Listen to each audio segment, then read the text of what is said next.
It costs $5 to ship a fridge 7,000 miles from China to LA. If you ordered that fridge from a local warehouse, you'd pay at least 10 times that for delivery. That is how optimized the shipping industry is, and it's all because of this big metal box. For over 5,000 years, humans have used water to move goods, and for most of that time, we used the same shipping strategy. The invention of the shipping container led to mass globalization, put shipping routes at the center of world power, and is now shaping the world's future economic centers. And this is how it all happened. Welcome to Alux, the place where future billionaires come to get inspired. Now, before containerization, it cost $5.83 per ton to load cargo. Now it's 16 cents per ton. That's a 36x decrease in price and handling costs alone. A world without shipping containers would mean so much more than just spending an extra $50 to $200 on things like a TV, fridge, or laptop. No. Without containerization, global manufacturing wouldn't even look the same. Most of the things in your home would be too expensive to be mass-market products. Instead, they'd be made-to-order luxuries just for the rich, just as luxuries were for most of history. Before 1956, when the shipping container was invented by American trucking entrepreneur Malcolm McLean, handling cargo was slow and expensive. Everything had to be manually loaded and unloaded using a system called break bulk. Now, the break bulk system dominated shipping from the Middle Ages up until the 60s, and it worked like this. Cargo was placed in different storage forms at the source where it was made. So wheat was packed at farms in burlap or jute sacks and hand-sewn shut. These were then stacked and transported by cart or rail to seaports. Now, wine was packed at vineyards or wineries in wooden barrels called casks or hogsheads and sealed with wax or resin. Machinery or factory equipment was packed at industrial workshops in custom-built wooden crates and padded with straw, wood shavings, or cloth.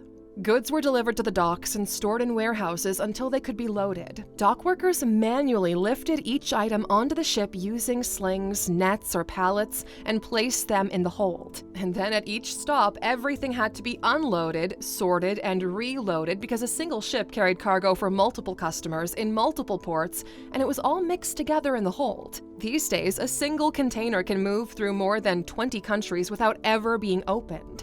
That's going from a factory in the middle of China across Eurasia by rail onto a cargo ship in Europe across the Indian Ocean through the Suez Canal, ending up in a store in rural Africa, all without ever being unpacked. We didn't change this system sooner because trade routes came from ancient civilizations, and they all had their own empires, kingdoms, and colonies with their own rules, languages, and port systems. Standardizing everything would mean every country agreeing on how to do it and then changing their infrastructure to match the new system. Also, for most of history, human labor was the cheapest part of shipping, so there was no financial pressure to speed things up. And we didn't have the tech back then either. There were no cranes to lift heavy containers or flatbed trucks and rail cars to carry them across land. But most importantly, there was no Malcolm McLean. Yet. When he was 18 years old, Malcolm McLean started working as a driver for a gas station in North Carolina. Within a few years, he'd saved enough money to buy his own used truck, and then he began transporting gas and produce along the East Coast. Now, eventually, he founded McLean Trucking Company. Malcolm was obsessed with efficiency and cutting costs. That's how 6 years later he had 30 trucks, and 10 years after that, he had one of the largest trucking companies in America. Malcolm had optimized every point of his process, but there was one massive part that frustrated him the most: the time and cost it took for his trucks to wait at ports and be manually loaded onto ships. When he first started his trucking company, he had thought of how great it would be if the whole truck trailer would just be lifted onto the ship itself. Unfortunately, this technology didn't exist yet. There were no ships designed to carry containers on a deck, no machines capable of lifting 30-ton containers, nor were there trucks and rail cars that could carry and secure them. No uniform port sizes that could all fit these massive ships and trucks and containers, and of course, no actual containers yet. So if Malcolm wanted to do this, he couldn't just invent containers, he would have to change everything it came into contact with too. So he got to work.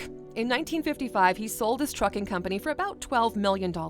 Then he bought the Pan Atlantic Steamship Company so he could control both land and sea logistics.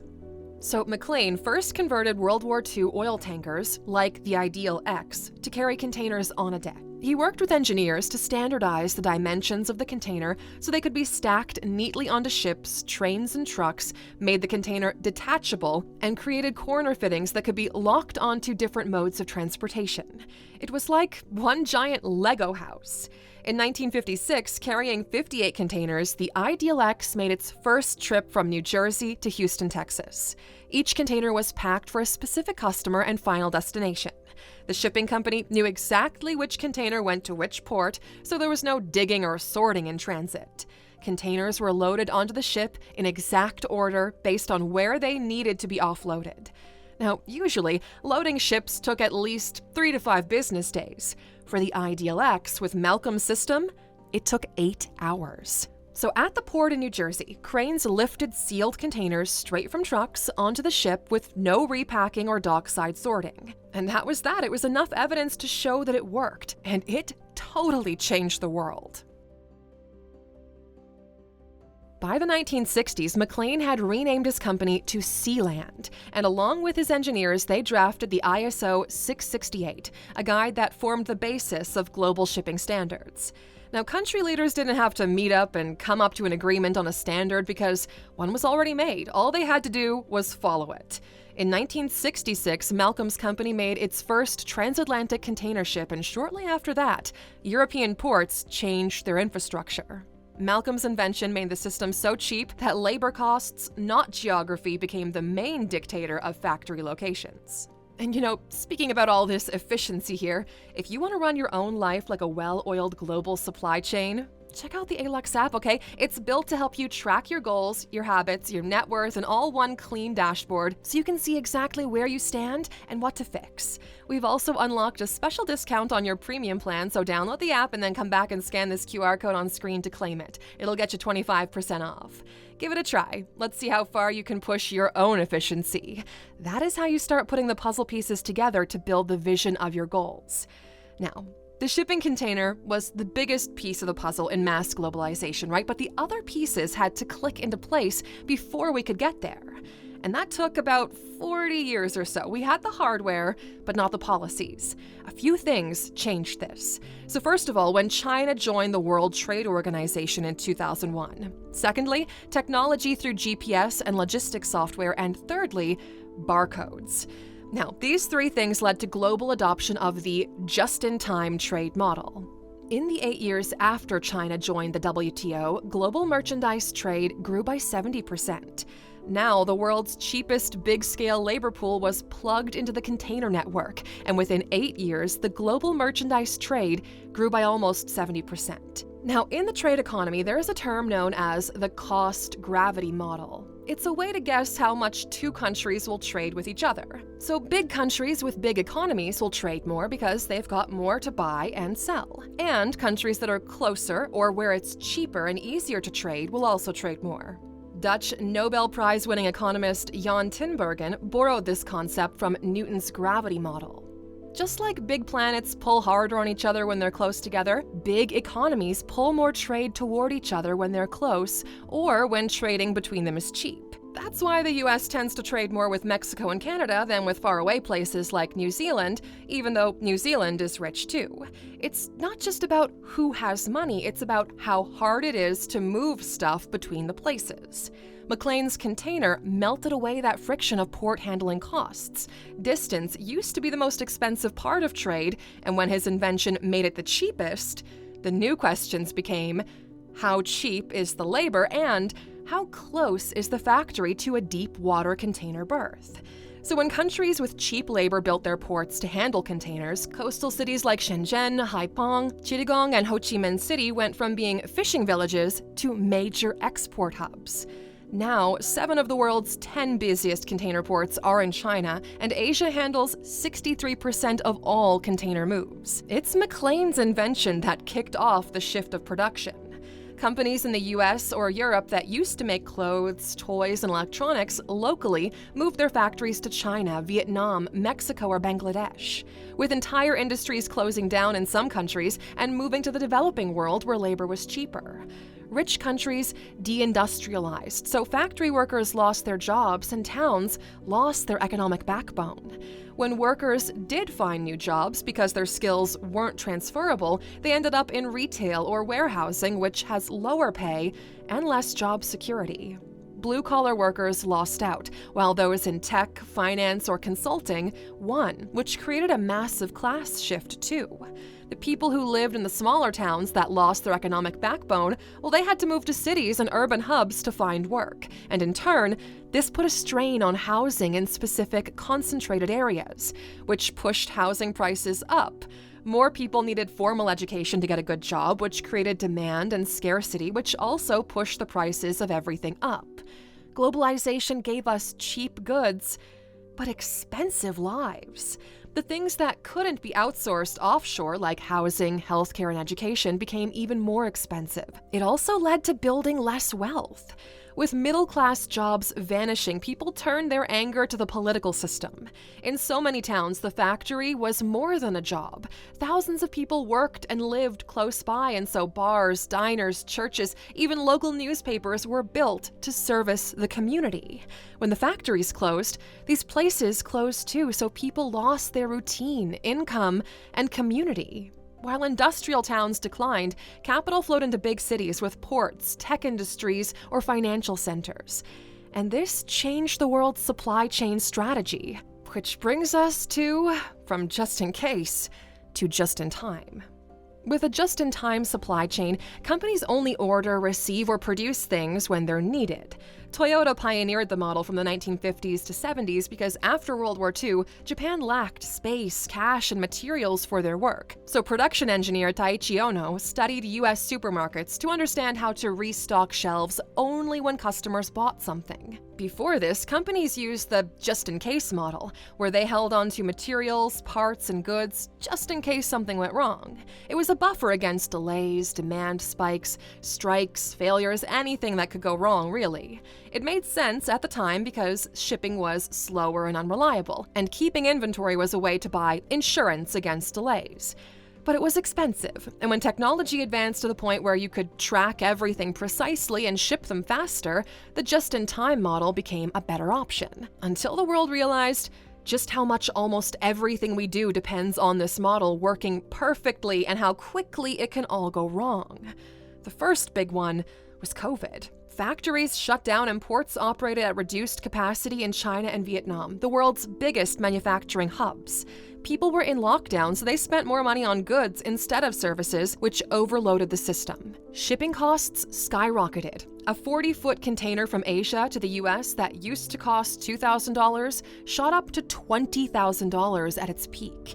And there was a shortage of everything: semiconductors, toilet paper, medications. The shortage led to inflation. We didn't feel this during COVID because stimulus checks, business loans, and massive interest rate cuts propped up consumer spending, the stock market, and even housing costs. And the global supply chain has long lead times, so when factories shut down in 2020, the real shortages only started hitting stores in early 2021.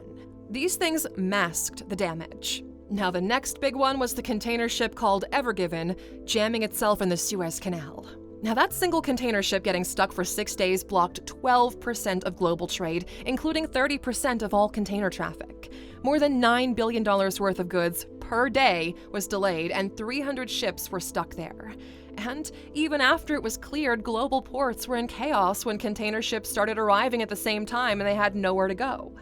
Now that people understand just how much the world depends on shipping and how tight the just-in-time supply chain is, we've seen people use it as a point of political targeting. Houthi rebels in Yemen launched missile and drone attacks on commercial shipping in the Red Sea, which lengthened shipping times by 2 weeks. Costs jumped up because now ships need more fuel and insurance. With 90% of trade being shipped in containers, a few key ocean routes now control the flow of the entire global economy. Control that route, and you've got the world in a chokehold. These sea lanes are narrow and strategic, okay? You've got the Strait of Malacca between the Indian Ocean and the Pacific near Singapore, the Suez Canal, which links Europe and Asia, the Panama Canal, which links the Pacific and the Atlantic, the South China Sea between China, Taiwan, and Southeast Asia, and the English Channel and Strait of Gibraltar. These are entry points into Europe. These routes are like economic choke points because whoever can block, tax, or patrol these tight spots holds the power over world prices and supply. The US and the EU are battling Iran-funded Houthi rebels in the Red Sea, a threat that forces shipping containers to reroute around Africa, adding 2 weeks and massive extra fuel costs. The severe drought in the Panama Canal has reduced lake water levels and cut daily ship traffic by nearly a third. The canal now rations slots and auctions them off for over $1 million. Over in the Arctic Northern Sea route, the melting ice has created a path for Russia to turn it into a high-priced shortcut, and the US and allies are patrolling the region and sanctioning Arctic energy projects so they can limit Russia's control. And these days, the biggest battle is for undersea real estate. The movement of shipping containers has created a blueprint map for where these cables will go. In 2010, researchers in Japan and the UK did an experiment where they used slime mold to see the best route for their railway lines. They put the mold in a petri dish shaped like Japan and scattered oat flakes to represent the major cities. The mold searched for food, and in doing that, they created paths between the flakes, and these paths mirrored Japan's real-life rail system. The mold instinctively optimized the routes for speed and safety. It naturally found the shortest and most efficient routes between multiple points. The invention and movement of shipping have acted like this mold and set the blueprint routes for future power, control, and global economics. And here is why, okay? Our future will be defined by digital and energy networks. Undersea data cables carry 99% of the world's internet traffic, and they run along old shipping routes. Countries are moving away from fossil fuels to clean energy, and these are undersea electricity cables that link wind farms in the North Sea to grids in Britain and Europe. There are also plans to use hydrogen pipelines to connect green energy sources in Australia and Africa to ports in Asia and Europe. And then there's data. Those undersea cables influence where data centers are built. The closer the centers are to the cables, the cheaper and more efficient they become. Just like shipping containers shaped where ports and factories were built, these cables shape where companies build digital infrastructure. These routes follow the blueprint that Malcolm McLean created. That metal box and the idea that one sealed unit should go to one destination is why small towns in wealthy countries lost their industrial base, deepening inequality. It's why control over ocean choke points now determines global power, and why data and energy already move along fixed strategic routes. The future is in energy and data, and the invention of that unassuming metal box created cities that will control these resources. And who knows what'll come next? Now it's your turn to talk, Aluxer. We want to know, what's another unassuming invention that completely changed global economics? We would love to hear your fun facts. Drop your opinions in the comments section below. And if you like this video, we think you'd love the one we did on 5 financial crises that keep repeating, so check that one out next. And don't forget, this whole journey continues in the Alux app. Here's that QR code again for the discount. I'll see you in there. Until next time, Aluxer, take care.